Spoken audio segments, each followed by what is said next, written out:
Today on the Daily Scoop podcast from the Scoop News Group, the Pentagon said it will fire 5,400 probationary workers starting this week, and why the U.S. is falling behind its enemies in cyberspace. It's Monday, February 24th, 2025.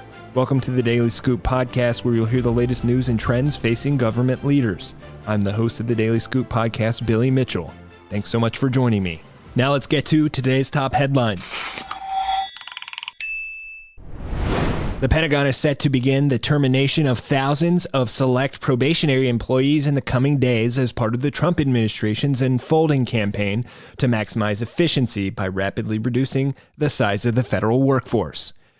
Darren Selnick, who's performing the duties of the Undersecretary of Defense for Personnel and Readiness, announced the plans in an email to reporters on Friday afternoon.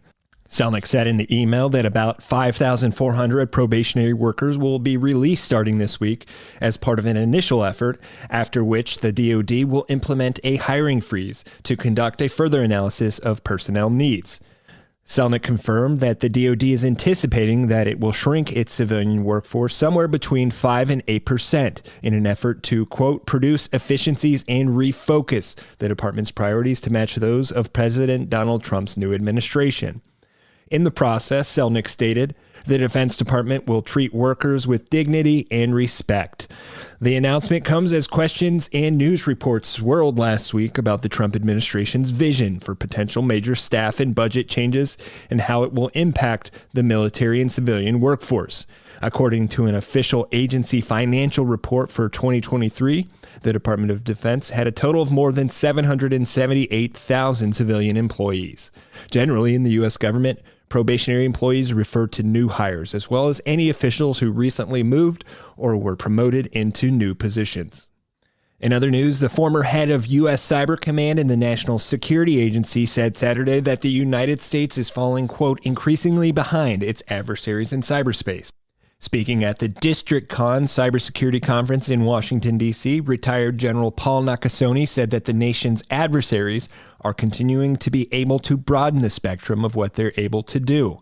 Nakasone said incidents like the Chinese government-backed breaches of U.S. telecommunication companies and other critical infrastructure, as well as a steady drumbeat of ransomware attacks against U.S. targets, illustrate, quote, the fact that we're unable to secure our networks, the fact that we're unable to leverage the software that's being provided today, the fact that we have adversaries that continue to maintain this capability.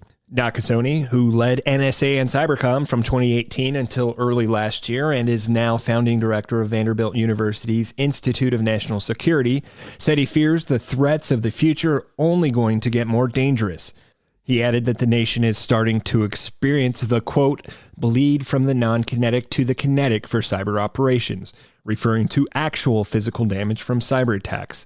Nakasone added, quote, what's next is that we're going to see cyber attacks against a series of platforms be able to actually down platforms with ones and zeros.